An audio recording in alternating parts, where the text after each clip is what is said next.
നാടിനെ വിറപ്പിച്ചത് എന്ന് പറഞ്ഞാൽ ഒരുപക്ഷെ ചുരുങ്ങിപ്പോവും. നമ്മളെ ഒന്നാകെ വിറപ്പിച്ചതാണ്, മലയാളികളെ ഒന്നാകെ വിറപ്പിച്ചതാണ് ചെന്താമര എന്ന പേരുള്ള ഈ മനുഷ്യൻ. കൊലപാതകങ്ങൾ, അങ്ങനെ കൊലകൾ നടത്തി, കൺമുന്നിൽ കൊല നടത്തി ആ മക്കളുടെ സങ്കടങ്ങളുമൊക്കെ നമ്മൾ കണ്ടതാണ്. ഇതിനൊക്കെ നീതി കിട്ടിയാൽ മാത്രമേ ഒരു അറുതിയാകൂ എന്ന് അന്ന് മുതൽ നമ്മളൊക്കെ ചർച്ച ചെയ്യുന്നതുമാണ്, അല്ലേ? തീർച്ചയായും ഇന്ന് ഏകദേശം ഒരു 11 മണിയോടുകൂടി തന്നെ ഈ കേസ് കോടതി പരിഗണിക്കുമെന്നുള്ളതാണ് അറിയുന്നത്.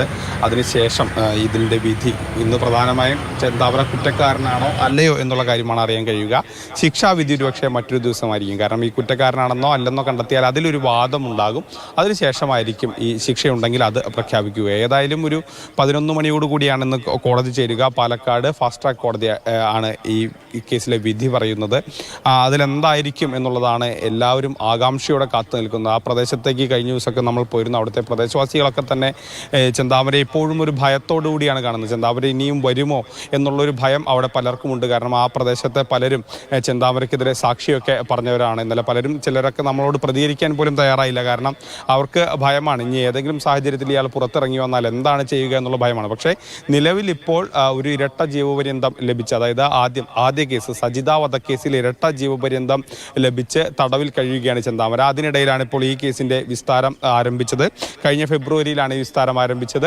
ഉടൻ തന്നെ വളരെ പെട്ടെന്ന് തന്നെ ശിക്ഷാവിധിയിലേക്ക് കോടതി എത്തുകയാണ്. ഇന്ന് ഈ വിഷയത്തിൽ കോടതി വിധി പറയും. എന്തായിരിക്കും ചെന്താമരയുടെ വിധി എന്നുള്ളതിൻ്റെ ആകാംക്ഷയിലാണ് കേരളം ഒന്നാകെയുള്ളത്.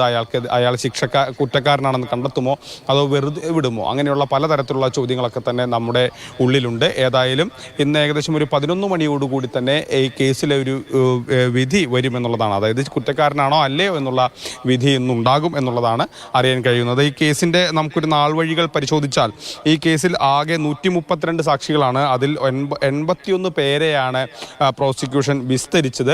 ഇതിൽ 4 പേർ കൂറുമാറി. അതിൽ ചെന്താമരയുടെ സഹോദരനും സഹോദര ഭാര്യയും അതോടൊപ്പം തന്നെ അടുത്ത ഒരു ചെന്താമരയുടെ സുഹൃത്തും ഒക്കെ ഉൾപ്പെടുന്നു. അങ്ങനെ 4 പേരാണ് ഈ കേസിൽ ചെന്താമരയ്ക്ക് വേണ്ടി അല്ലെങ്കിൽ ഈ കേസിൽ കൂറുമാറിയത്, പ്രോസിക്യൂഷൻ സാക്ഷികളായുള്ളവർ കൂറുമാറിയത് എന്നുള്ളൊരു പ്രത്യേകത കൂടി നമുക്ക് ഈ കേസിൽ കാണാം.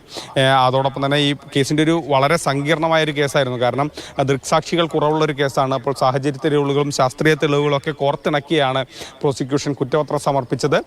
ഇത് രണ്ടാമത്തെ തവണയാണ് ഇത്തരൊരു സംഭവം ഉണ്ടാകുന്നത്. ഒരു കേസിൽ, സജിത വധക്കേസിൽ ശിക്ഷ, അതായത് ജാമ്യത്തിൽ ഇറങ്ങിയിട്ടാണ് സുധാകരനെയും സജിതയുടെ ഭർത്താവായ സുധാകരനെയും അമ്മ ലക്ഷ്മിയെയും ചെന്താമര കൊലപ്പെടുത്തിയത്. അതിനുശേഷം അടുത്തുള്ള വനമേഖലയിൽ ഒളിവിൽ താമസിക്കുകയായിരുന്നു. ഏകദേശം 2 ദിവസം വലിയ തിരച്ചിൽ നടത്തി, രാവും പകലും ഒക്കെ തിരച്ചിൽ നടത്തി. അതിനുശേഷം ഇയാൾ ഭക്ഷണം കഴിക്കാനായി ഇറങ്ങി വന്നപ്പോഴാണ് പോലീസ് ഇയാളെ പിടികൂടിയത്.